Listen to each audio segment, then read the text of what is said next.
선비님, 제발 문 좀 열어주십시오.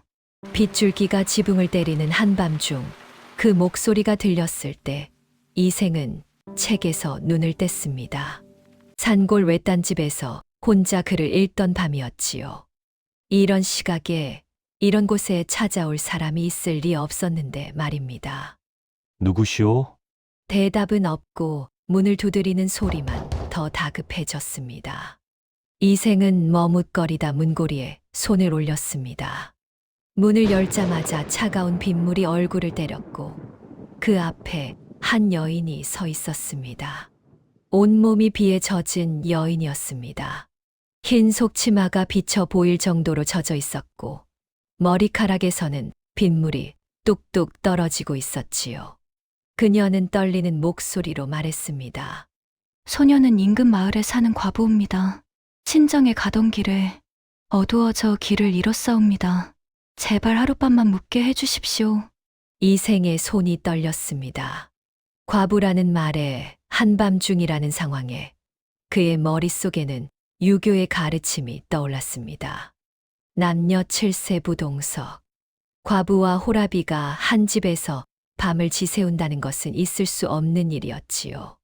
그것은 곤란하오. 여기는 나 혼자 사는 집이고 나는 아내를 잃은 지 얼마 되지 않은 몸이오. 여인의 입술이 파랗게 질렸습니다. 그녀는 한 발짝 물러서며 고개를 숙였습니다. 그렇다면 저는 이 밤을 어찌 보내야 합니까? 그 순간 번개가 쳤습니다. 하얀 빛이 여인의 얼굴을 비췄고 이생은 그 얼굴을 똑똑히 봤습니다. 창백하지만 아름다운 얼굴이었습니다. 떨리는 입술, 젖은 속눈썹, 그리고 그 눈빛에 담긴 절망이 이생의 가슴을 찔렀습니다. 밖에서는 빗소리가 더 거세졌고 여인은 그 자리에서 쓰러질 듯 흔들렸습니다. 이생은 한숨을 쉬며 문을 활짝 열었습니다. 그날 밤 그가 내린 선택이 어떤 결과를 낳을지 그는 아직 알지 못했습니다. 일부 폭우 속에 찾아온 여인과 위험한 동침. 들어오시오. 이생의 목소리는 단호했지만 어딘가 떨리고 있었습니다. 여인은 고개를 들어 그를 바라봤고 그 눈에 감사의 빛이 번졌습니다. 은혜 잊지 않겠나이다. 여인이 문지방을 넘을 때 이생은 한 발짝 물러섰습니다. 젖은 옷에서 나는 냄새, 아니 그것보다 더 은은한 무언가가 코끝을 스쳤기 때문입니다. 꽃향기 같기도 하고 향 냄새 같기도 한 그 향기는 이상하게도 이생의 가슴을 두근거리게 만들었습니다. 불을 지펴드리겠소. 옷이 그렇게 젖어서는 병이 날 것이오. 이생은 화로에 불을 지피며 애써 시선을 돌렸습니다. 여인은 벽 쪽으로 몸을 돌려 젖은 겉옷을 벗기 시작했습니다. 옷깃을 푸는 소리, 옷감이 살곁에서 떨어지는 소리가 고요한 방 안에 울렸습니다. 이생은 목이 타는 것을 느꼈습니다. 따뜻한 차를 내어드리겠소. 그는 다관을 들고 안채로 향했습니다. 찻잔에 차를 따르는 동안에도 그의 손이 떨렸습니다. 3년 전 죽은 아내 이후로 여인과 이렇게 가까이 있어 본 적이 없었기 때문입니다. 아니, 그보다 더 깊은 무언가가 그를 불안하게 만들고 있었습니다. 방으로 돌아오니 여인은 화로 앞에 앉아 머리카락을 말리고 있었습니다. 겉옷을 벗은 그녀의 어깨선이 촛불에 드리웠고 이생은 잠시 숨이 멎는 듯 했습니다. 그는 찻잔을 내밀며 말했습니다. 드시오. 몸을 녹이는데 도움이 될 것이오. 감사하옵니다. 여인이 찻잔을 받아들었습니다. 그녀의 손가락이 이생의 손끝을 스쳤고 그 순간 이생은 이상한 전율을 느꼈습니다. 차갑고도 뜨거운 설명할 수 없는 감각이었습니다. 선비님께서는 홀로 이 깊은 산 중에서 무엇을 하고 계시옵니까? 여인이 물었습니다. 목소리는 낮고 부드러웠습니다. 이생은 책상 쪽을 가리키며 대답했습니다. 과거를 준비하고 있소. 세상과 멀리 떨어져 공부에만 전념하려 이곳에 왔소이다. 그러시군요. 혼자 계시면 외롭지 않으십니까? 그 질문에 이생은 말문이 막혔습니다. 외롭지 않냐고요. 아내가 죽은 뒤로 그는 매일 밤 외로웠습니다. 빈 방에서 찬 이불 속에서 그는 수없이 아내를 그리워했습니다. 하지만 그것을 인정하는 것은 선비로서의 체면을 버리는 일이었습니다. 외로움은 글로 달래고 있소. 그러십니까? 여인이 희미하게 웃었습니다. 그 미소가 어딘가 슬퍼 보였습니다. 그녀는 찻잔을 내려놓고 조용히 말을 이었습니다. 소녀도 외롭습니다. 남편을 잃은 지 3년이 되었지만 그 외로움은 날이 갈수록 깊어지기만 하옵니다. 이생은 그녀를 바라봤습니다. 촛불에 비친 여인의 얼굴에는 진한 슬픔이 서려 있었습니다. 그 표정이 너무도 익숙했습니다. 거울 속에서 매일 보던 자신의 얼굴과 똑같았기 때문입니다. 과부의 삶은 쉽지 않겠소.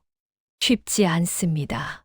사람들은 과부를 보며 수군거리고 친정에서조차 짐스러워하지요.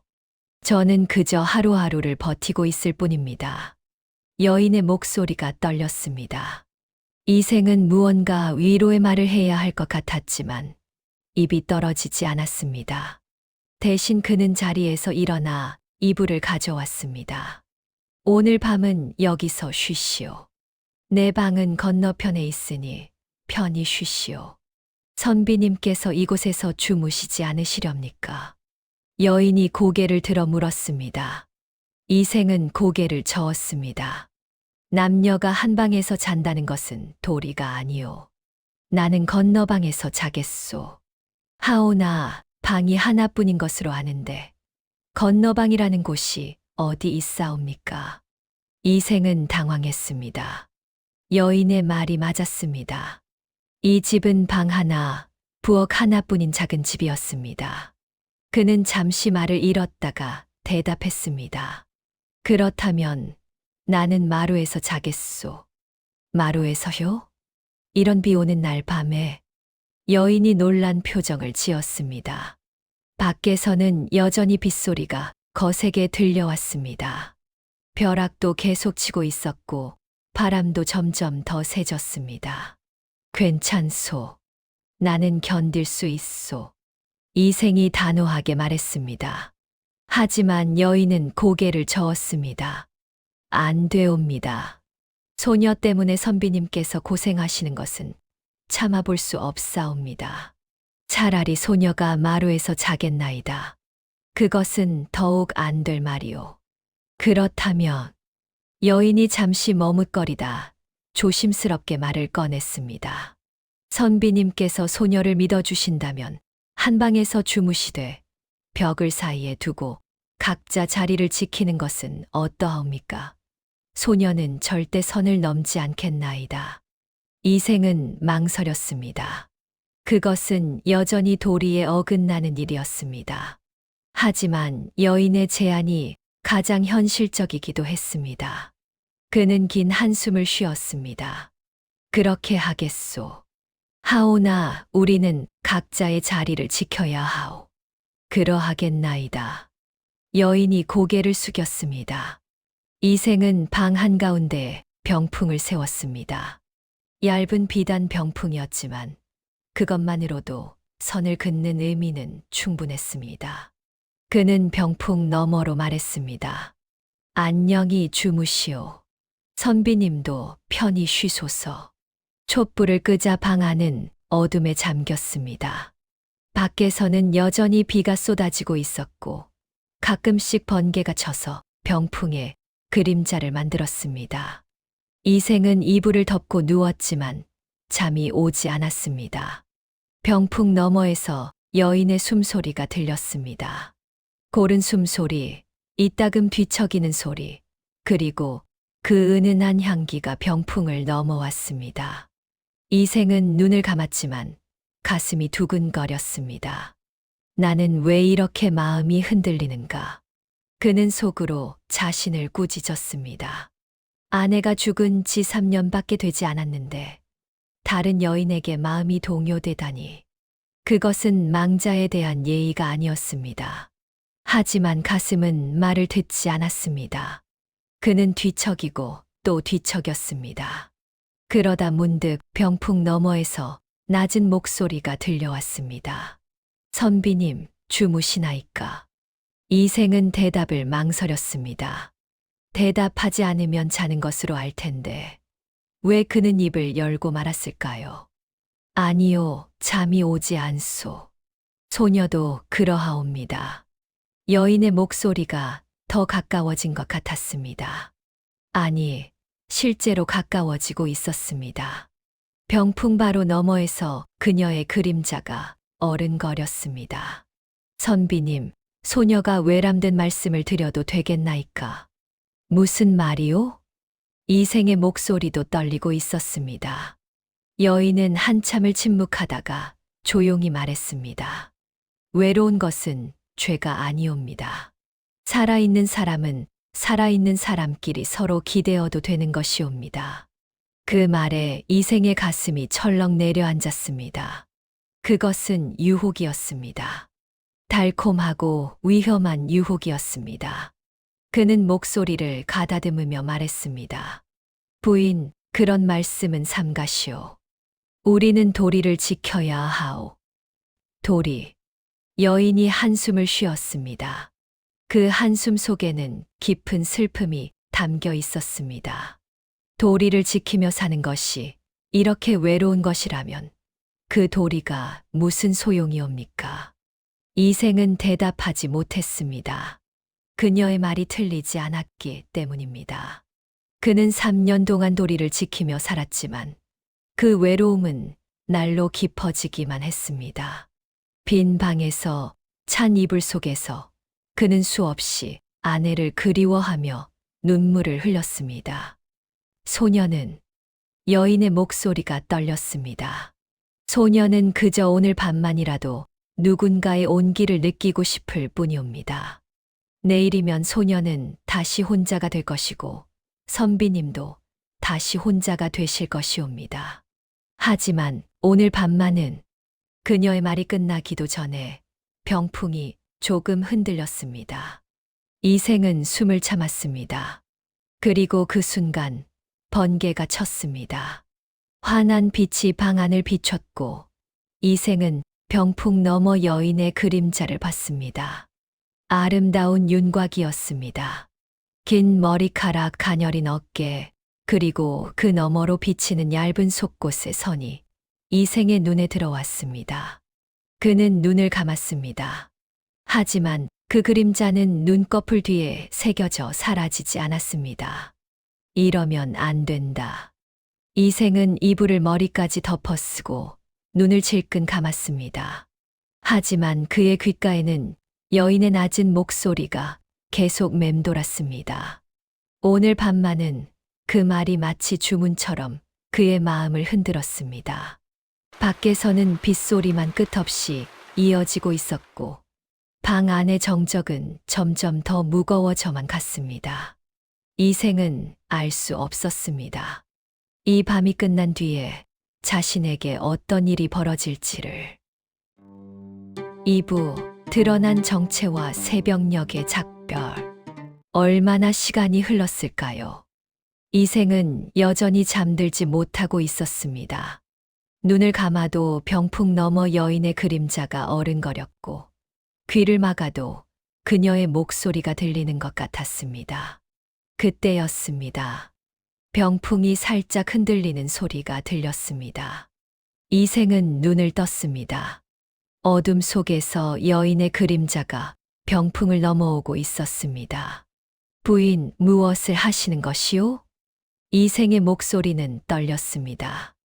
여인은 대답하지 않았습니다. 다만 천천히, 아주 천천히 병풍을 돌아 이생의 자리로 다가왔습니다. 달빛이 창문으로 새어 들어와 그녀의 얼굴을 비췄습니다. 창백하지만 아름다운 얼굴이었습니다. 그녀의 눈에는 눈물이 맺혀 있었습니다. 선비님, 소녀를 거두어 주시지 않으시렵니까? 부인, 정신을 차리시오. 우리는 지켜야 할 도리가 있소. 이생이 일어나 앉으며 말했습니다.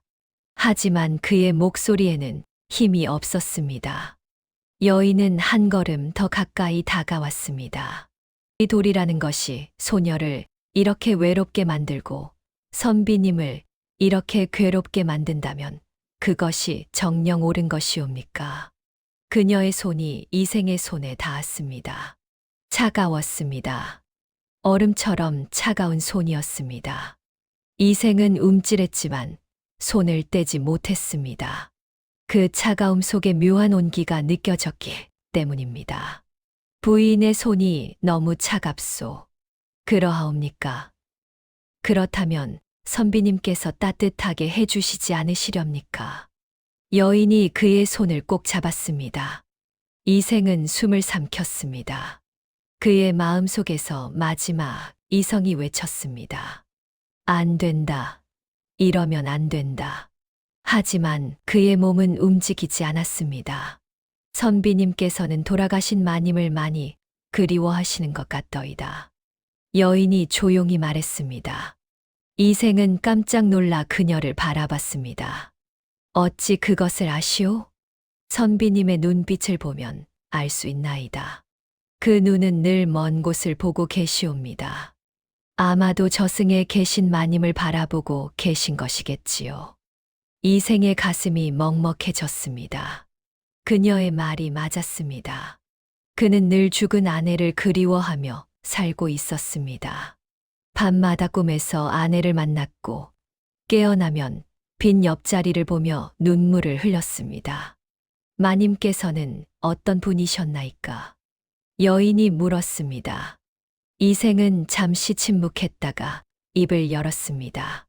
착한 사람이었소. 너무도 착해서 이 세상에 오래 머물 수 없었던 사람이었소. 그러셨군요. 여인의 목소리가 더욱 낮아졌습니다. 그녀는 이생의 손을 놓지 않은 채 말을 이었습니다. 마님께서도 분명 외로우셨을 것이옵니다. 선비님을 두고 먼저 떠나야 했던 그 마음이 얼마나 아프셨을까요? 이생은 고개를 숙였습니다. 아내가 죽어가던 그날이 떠올랐습니다. 그녀는 마지막 숨을 거두기 직전 이생의 손을 꼭 잡고 말했습니다. 여보, 미안해요. 먼저 가서 미안해요. 그 말을 남기고 아내는 눈을 감았습니다. 마님께서는 선비님이 혼자 외롭게 지내시는 것을 원하지 않으실 것이옵니다.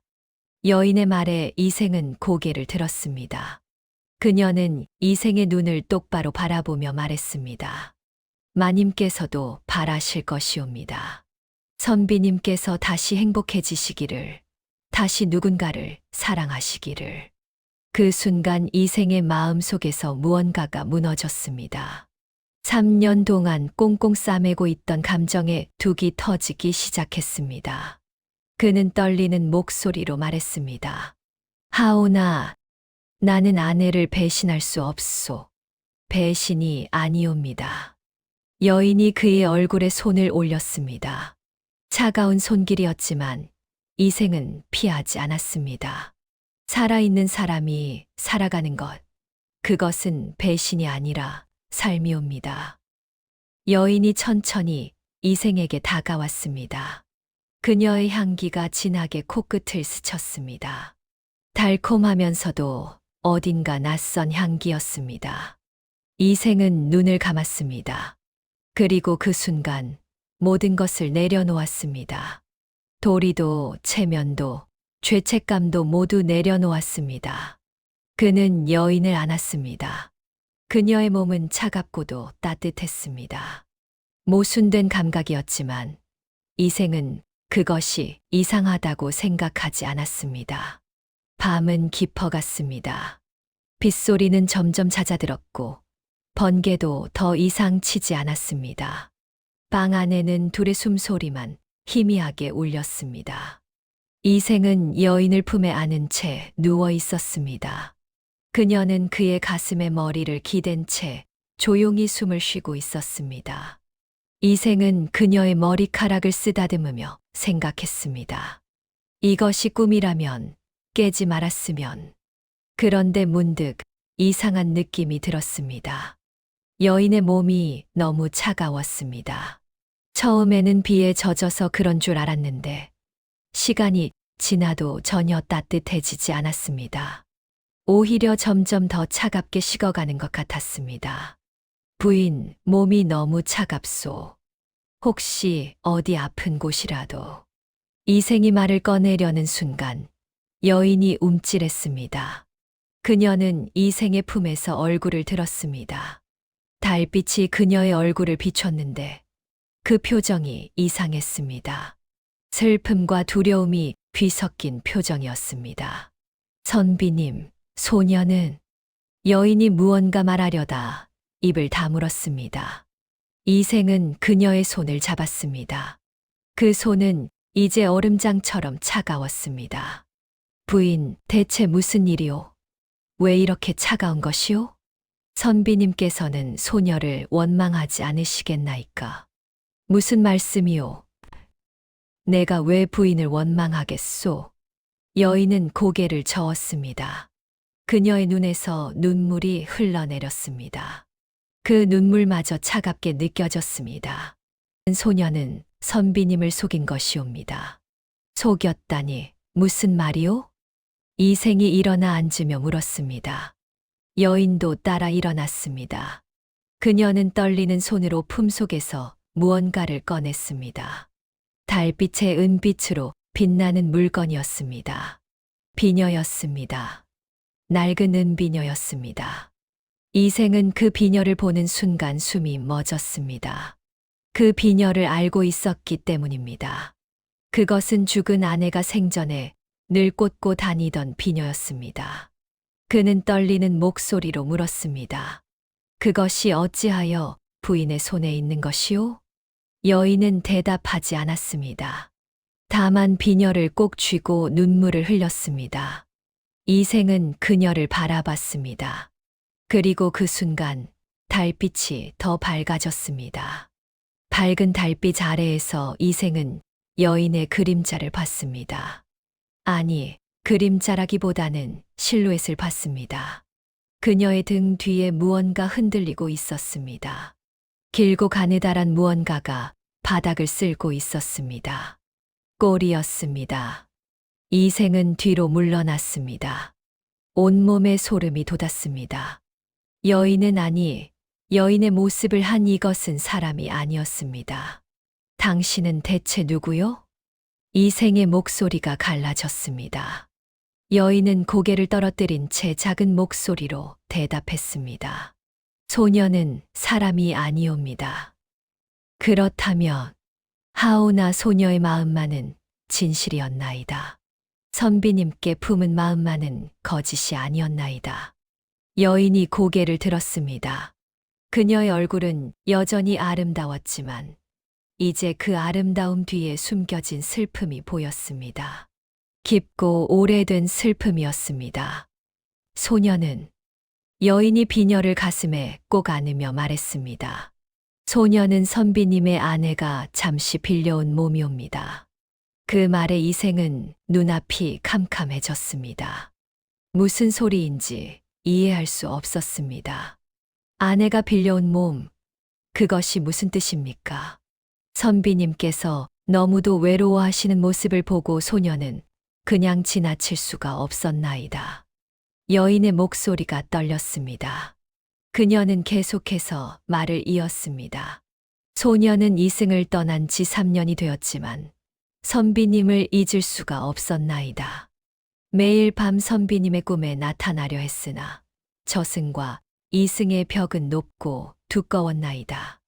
이생은 그 자리에 주저앉았습니다. 다리에 힘이 풀렸기 때문입니다. 그는 떨리는 입술로 물었습니다. 그렇다면 당신은 정말로 나의 아내란 말이오? 여인이 고개를 끄덕였습니다. 그녀의 눈에서 눈물이 주르륵 흘러내렸습니다. 그러하옵니다. 소녀는 선비님의 아내였던 사람이옵니다.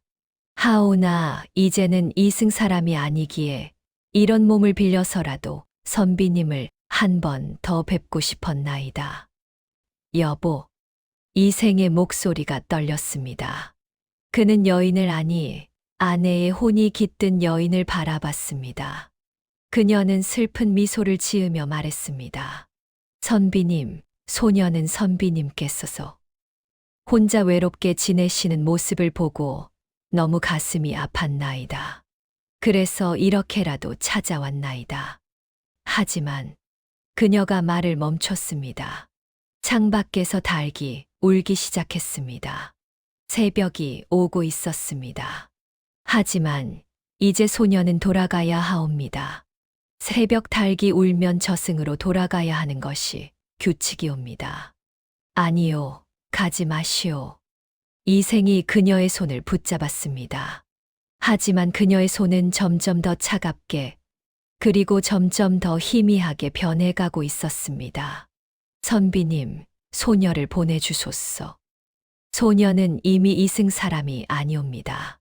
하오나, 나는 아직 당신에게 할 말이 많소. 아직 전하지 못한 말이 너무 많소. 이생의 목소리가 절규에 가까웠습니다. 여인은 그의 손을 꼭 잡으며 말했습니다. 선비님께서 소녀를 사랑해 주셨다는 것, 그것만으로 소녀는 충분하옵니다. 나는 당신을 지켜주지 못했소. 당신이 아플 때, 죽어갈 때, 나는 아무것도 하지 못했소. 이생이 울먹였습니다. 3년 동안 삼켜왔던 죄책감이 터져 나왔습니다. 그것은 선비님의 잘못이 아니옵니다. 소녀의 명이 짧았을 뿐이옵니다. 여인이 이생의 뺨을 어루만졌습니다. 그 손길은 이제 거의 느껴지지 않을 정도로 희미했습니다. 선비님, 이제는 소녀를 잊으시옵소서. 그리고 다시 행복해지시옵소서. 당신을 잊는다는 것은 불가능한 일이오. 그렇다면 여인이 희미한 미소를 지었습니다. 소녀를 가슴 한편에 담아두시되 그것이 선비님의 삶을 막지 않게 해주시옵소서. 소녀는 선비님께서 행복하시기를 바랄 뿐이옵니다. 닭이 다시 울었습니다. 여인의 모습이 점점 흐려지기 시작했습니다. 그녀는 마지막으로 은비녀를 이생의 손에 쥐어 주었습니다. 이것을 간직해 주시옵소서. 이것이 소녀가 이승에 남기는 마지막 흔적이옵니다. 여보, 이생이 그녀를 끌어안으려 했지만 그의 팔은 허공을 감쌌을 뿐이었습니다. 여인은 이미 연기처럼 사라지고 있었습니다.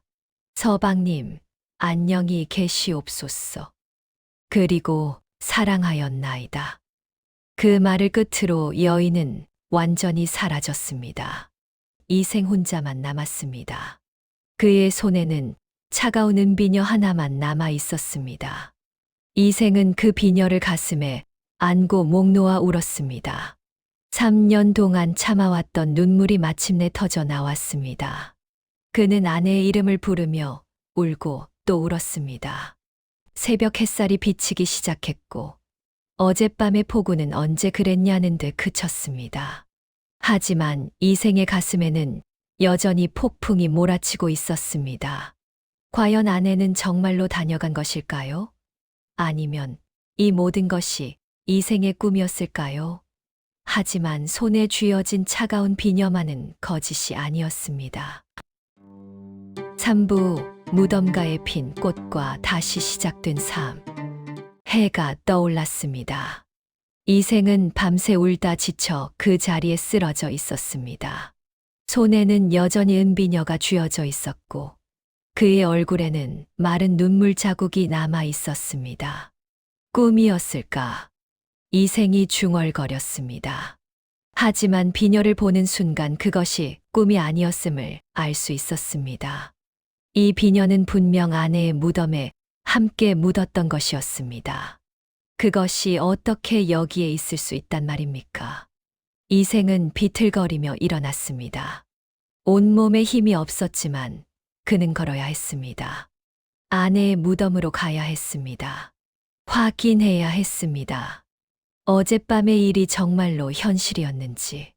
집을 나서는데 아침 햇살이 눈부셨습니다. 어젯밤의 폭우는 거짓말처럼 사라지고 하늘은 맑게 개어 있었습니다. 길 위에는 빗물 웅덩이만 여기저기 남아 있었습니다. 이생은 산길을 올랐습니다.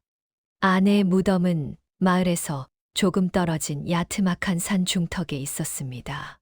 평소에는 한 달에 한 번 정도 찾아갔지만 오늘은 달랐습니다. 가슴이 터질 듯 뛰었고 손은 떨렸습니다. 여보, 정말로 당신이었소. 이생은 걸으며 계속 중얼거렸습니다. 사람들이 보면 미친 사람으로 여길 것 같았지만 그는 신경 쓰지 않았습니다. 지금은 그것만이 중요했습니다. 무덤에 도착했습니다. 이생은 그 자리에 멈춰 섰습니다. 그리고 눈을 의심했습니다. 무덤 앞에 꽃이 피어 있었습니다. 하얀 꽃이었습니다. 이름 모를 하얀 꽃 한 송이가 무덤 바로 앞에 피어 있었는데 이상한 것은 그 꽃이 전혀 젖어 있지 않았다는 것입니다. 어젯밤 그렇게 폭우가 쏟아졌는데 그 꽃만은 빗물 한 방울 묻지 않은 채 깨끗하게 피어 있었습니다. 마치 누군가 보호해 준 것처럼 말입니다. 여보, 이생은 무덤 앞에 무릎을 꿇었습니다. 그리고 꽃을 바라보며 조용히 말했습니다. 당신이었구려. 정말로 당신이 다녀간 것이었구려. 바람이 불었습니다. 부드러운 바람이 이생의 뺨을 스쳤습니다. 마치 누군가 손으로 쓰다듬는 것 같았습니다. 이생은 눈을 감았습니다. 그리고 품속에서 은비녀를 꺼냈습니다. 이것을 돌려드려야 하는 것이오? 하지만 바람은 대답하지 않았습니다. 이생은 한참을 그 자리에 앉아 있었습니다. 해가 중천에 떴고 새들이 지저귀었고 세상은 평화로웠습니다. 하지만 이생의 마음은 여전히 어지러웠습니다. 아내는 왜 다녀간 것일까? 이생은 생각했습니다. 어젯밤 아내가 했던 말들이 떠올랐습니다. 선비님께서 혼자 외롭게 지내시는 모습을 보고 너무 가슴이 아팠나이다. 이제는 소녀를 잊으시옵소서. 그리고 다시 행복해지시옵소서. 아내는 자신을 잊으라고 했습니다. 다시 행복해지라고 했습니다. 하지만 그것이 가능한 일일까요? 이렇게 깊이 사랑했던 사람을 잊는다는 것이 가능할까요? 이생은 고개를 저었습니다. 불가능한 일이었습니다. 하지만 아내의 마지막 말이 계속 귓가에 맴돌았습니다. 소녀를 가슴 한편에 담아두시되 그것이 선비님의 삶을 막지 않게 해주시옵소서. 당신은 내가 다시 살아가기를 바라는 것이오? 이생이 무덤을 향해 물었습니다. 물론 대답은 없었습니다. 하지만 이상하게도 이생의 마음은 조금씩 가라앉기 시작했습니다. 그는 은비녀를 바라봤습니다. 햇살에 반짝이는 은빛 비녀였습니다. 아내가 마지막으로 남긴 흔적이었습니다. 이생은 그것을 품속에 깊이 넣었습니다. 알겠소. 당신의 뜻을 따르겠소. 이생이 일어서며 말했습니다. 목소리는 여전히 떨렸지만 예전보다는 단호했습니다. 하오나, 당신을 잊지는 않겠소. 가슴 한편에 늘 담아두겠소. 그리고 당신이 바라는 대로 다시 살아보겠소. 그가 무덤에 절을 올리려는 순간이었습니다. 뒤에서 누군가 말하는 소리가 들렸습니다.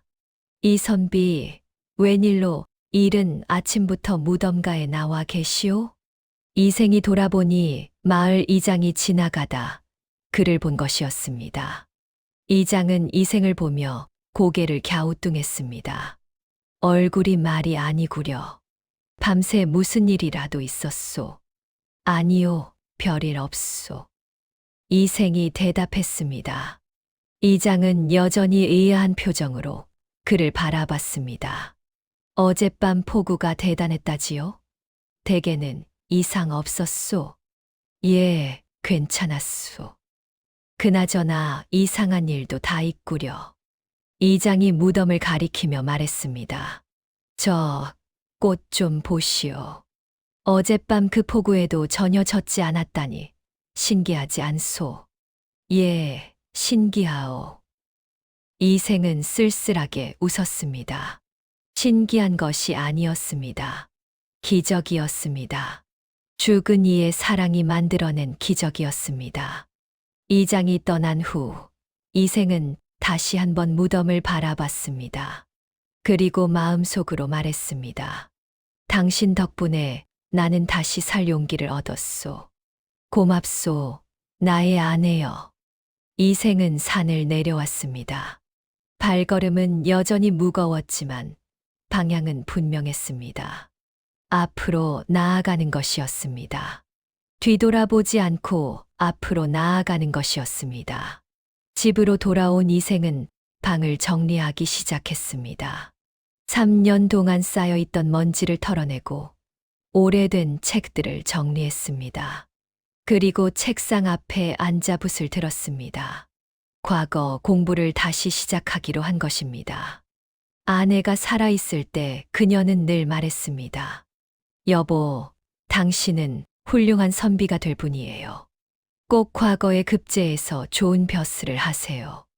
그 말을 이루는 것이 아내에 대한 진정한 추모가 될 것이라 생각했습니다.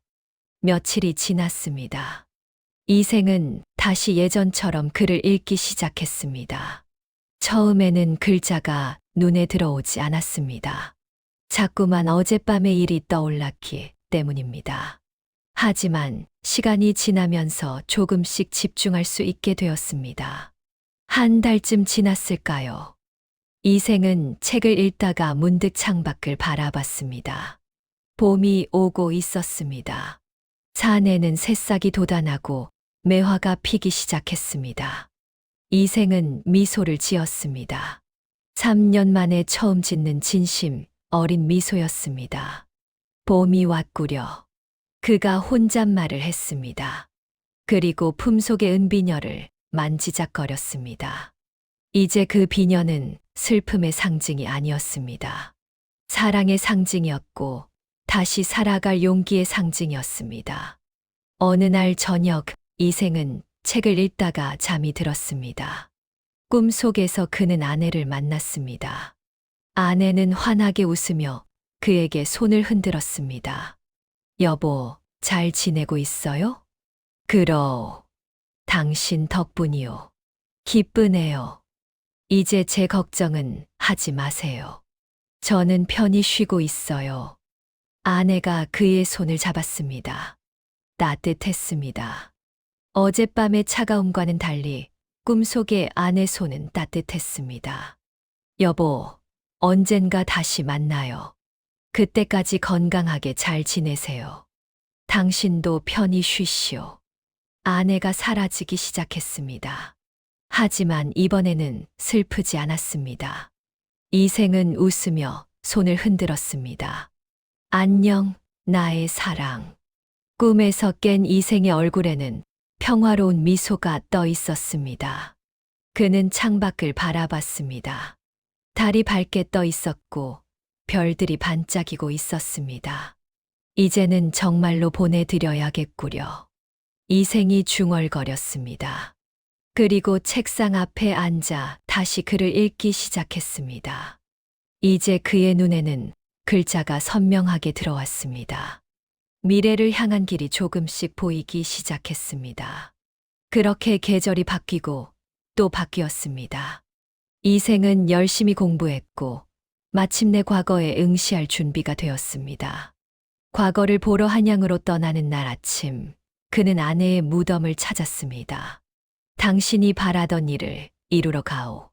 지켜봐 주시오.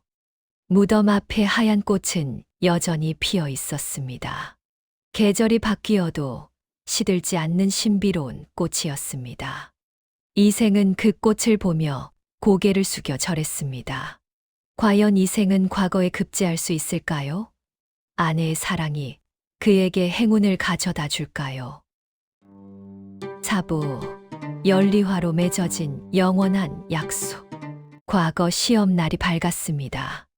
이생은 시험장에 들어가 붓을 들었습니다. 문제를 보는 순간 그는 미소를 지었습니다.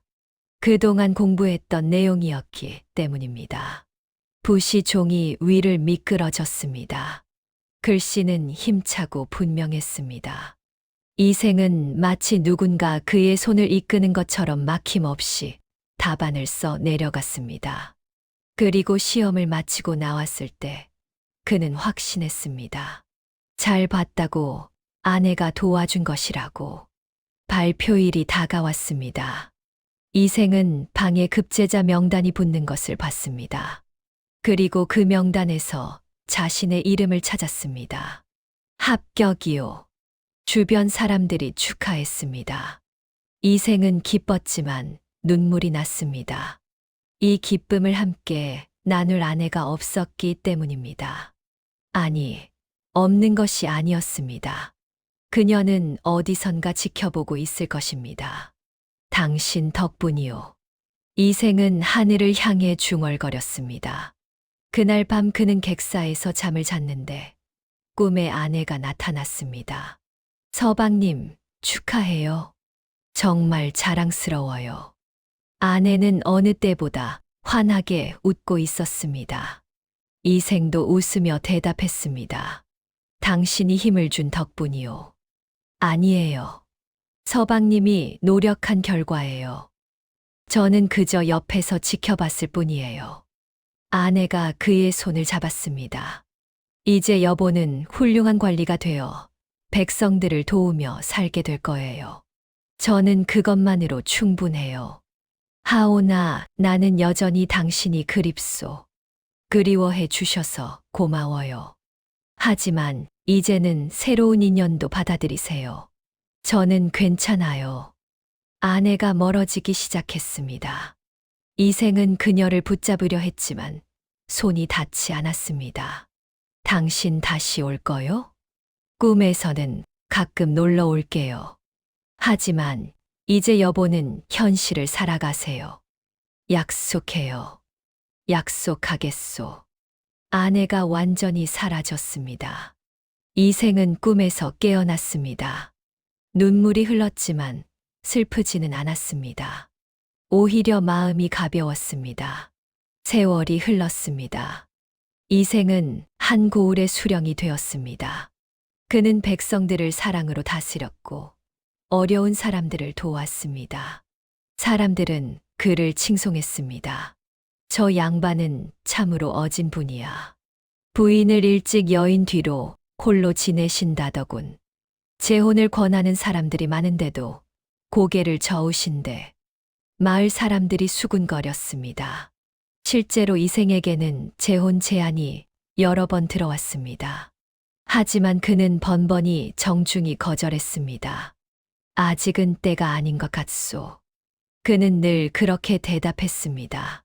사람들은 그가 아직도 죽은 아내를 그리워한다고 생각했습니다. 틀린 말은 아니었습니다. 하지만 그것이 전부는 아니었습니다. 이생은 아내를 가슴에 품고 살았지만 그것이 자신의 삶을 맞게 하지는 않았습니다. 그는 열심히 일했고 사람들을 만났고 삶을 즐겼습니다. 다만 아직 새로운 인연을 맺을 마음의 준비가 되지 않았을 뿐이었습니다. 어느 봄날이었습니다. 이생은 고을을 순찰하다가 한 과부를 만났습니다. 그녀는 어린아이 둘을 키우며 힘들게 살고 있었습니다. 이생은 그녀를 도와주었습니다. 관청에 곡식을 나눠주고 일자리를 마련해 주었습니다. 감사하옵니다. 나리. 과부가 절하며 말했습니다. 이생은 그녀를 바라보다가 문득 어젯밤에 그 여인이 떠올랐습니다. 아니, 아내가 떠올랐습니다. 그도 한때 이렇게 어려운 사람을 외면했었지요. 하지만 이제는 달랐습니다. 도움이 필요하면 언제든 관청을 찾아오시오. 은혜 잊지 않겠나이다. 과부가 아이들의 손을 잡고 돌아갔습니다. 이생은 그 뒷모습을 바라보며 생각했습니다. 어려운 사람을 돕는 것, 이것이 당신이 바라던 삶이겠지. 그날 밤 이생은 오랜만에 아내 무덤을 찾았습니다. 달이 밝았고 하얀 꽃은 여전히 피어 있었습니다. 당신이 남긴 사랑으로 나는 다른 사람을 도울 수 있게 되었소. 이생이 무덤 앞에 앉아 말했습니다. 당신은 나를 버리고 간 것이 아니라 더 큰 사랑을 남기고 간 것이었구려. 바람이 불었습니다. 부드럽고 따뜻한 바람이었습니다. 이생은 눈을 감고 그 바람을 느꼈습니다. 마치 아내가 그의 어깨에 머리를 기댄 것 같았습니다. 고맙소, 나의 아내여. 당신 덕분에 나는 다시 살아갈 수 있게 되었소. 달빛이 무덤을 비췄습니다. 그 빛 속에서 하얀 꽃이 더욱 환하게 빛났습니다. 마치 웃고 있는 것처럼 보였습니다. 이생은 일어서서 마을을 내려다봤습니다. 불빛이 여기저기 켜져 있었고 사람들의 웃음소리가 바람에 실려 들려왔습니다. 평화로운 밤이었습니다. 나는 이제 당신 없이도 살 수 있소. 하지만 당신을 잊은 것은 아니오. 이생이 마지막으로 무덤에 절을 올렸습니다. 당신은 내 가슴에 늘 살아있을 것이오. 그리고 언젠가 우리가 다시 만날 그날까지 나는 당신이 자랑스러워할 삶을 살겠소. 그는 산을 내려왔습니다. 발걸음은 가벼웠고 마음은 평온했습니다. 뒤돌아보지 않았습니다. 앞만 보고 걸어갔습니다. 마을로 돌아오니 한 노인이 그를 불렀습니다. 날이 어디 다녀오시는 길이옵니까? 예, 잠시 산책을 하고 왔소. 밤이 깊었는데 조심하셔야지요. 고맙소. 이생은 미소를 지으며 대답했습니다. 그리고 관아로 돌아갔습니다. 방에는 촛불이 켜져 있었고 책상 위에는 내일 처리해야 할 서류들이 쌓여 있었습니다. 이생은 책상 앞에 앉았습니다. 그리고 품속에서 은비녀를 꺼내 책상 위에 올려놓았습니다. 촛불에 반짝이는 비녀를 보며 그는 다짐했습니다. 당신이 남긴 사랑을 헛되이 하지 않겠소. 나는 좋은 사람이 되겠소. 당신이 사랑했던 사람답게 살겠소. 그날 밤 이생은 편히 잠들었습니다. 꿈의 아내는 나타나지 않았습니다. 하지만 이상하게도 마음은 따뜻했습니다. 아내가 곁에 있는 것 같았습니다. 다음 날 아침 이생은 상쾌하게 일어났습니다. 창문을 열자 봄바람이 들어왔고 새들이 지저귀었습니다. 새로운 하루가 시작되었습니다. 사람들은 말했습니다. 이생 나리가 변했다고. 예전보다 더 밝아졌고 더 다정해졌다고. 무슨 일이 있었는지는 모르지만 분명 좋은 일이었을 거라고. 아무도 몰랐습니다. 어느 포구 치던 밤 한선비와 죽은 아내의 혼이 만났다는 것을. 그리고 그 만남이 선비의 삶을 바꿨다는 것을. 하지만 이생은 알고 있었습니다. 그날 밤은 꿈이 아니었다는 것을. 그것은 아내가 남긴 마지막 선물이었다는 것을. 사랑하는 사람을 다시 살게 만드는 가장 큰 사랑이었다는 것을. 세월은 흘러 이생도 나이가 들었습니다. 그는 끝내 재혼하지 않았습니다. 하지만 외롭지 않았습니다. 가슴 속에 아내가 살아 있었고 주변에는 그가 도운 수많은 사람들이 있었기 때문입니다. 이생이 세상을 떠나던 날 사람들은 그의 방에서 은비녀 하나를 발견했습니다. 낡았지만 정성스럽게 닦인 비녀였습니다. 그 옆에는 짧은 글귀가 적혀 있었습니다.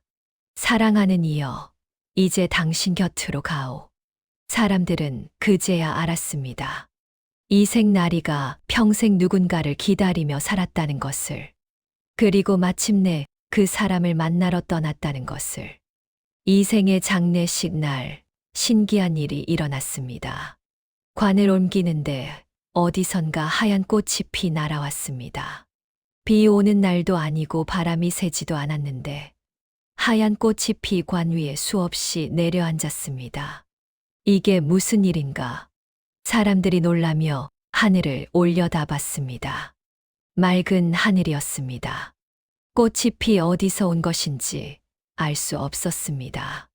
하지만 마을의 한 노인이 말했습니다. 저것은 나리의 부인께서 마중 나오신 것이라네. 저승에서 기다리시다가 이제 함께 가시는 거야. 사람들은 고개를 끄덕였습니다. 그것이 가장 그럴듯한 설명이었습니다. 이생과 그의 아내는 마침내 다시 만난 것입니다. 관을 묻을 때였습니다. 사람들은 깜짝 놀랐습니다. 이생의 무덤 바로 옆에 그의 아내 무덤이 있었는데 그 무덤에서 자라던 하얀 꽃이 이생의 무덤 쪽으로 줄기를 뻗고 있었기 때문입니다. 저것 좀 보게. 꽃이 서로를 향하고 있어. 사람들이 수군거렸습니다. 시간이 지나자 두 무덤 사이에 하얀 꽃이 가득 피었습니다. 마치 두 사람이 손을 잡고 있는 것 같았습니다. 마을 사람들은 그 꽃을 연리화라고 불렀습니다. 서로 연결된 꽃이라는 뜻이었습니다. 그리고 사람들은 말했습니다. 사랑은 죽음으로도 끝나지 않는구나. 진정한 사랑은 이승에서도 저승에서도 이어지는 법이지. 그 이야기는 마을에서 마을로 전해졌습니다. 선비 이생과 그의 아내 이야기는 오랫동안 사람들의 입에 오르내렸습니다. 그리고 사람들은 깨달았습니다. 사랑하는 사람을 잃는다는 것은 끝이 아니라는 것을. 그 사랑을 가슴에 품고 더 나은 사람이 되는 것. 그것이 진정한 추모라는 것을. 그리고 언젠가 다시 만날 그날까지 최선을 다해 사는 것. 그것이 사랑하는 이에게 보답하는 길이라는 것을. 이생과 그의 아내는 이제 함께 있습니다. 저 하얀 꽃 속에서, 봄바람 속에서, 달빛 속에서 영원히 함께 있습니다. 죽음이 갈라놓을 수 없는 사랑. 그것이 이들이 남긴 이야기입니다. 끝까지 조선 야담 서재와 함께 해주셔서 감사합니다.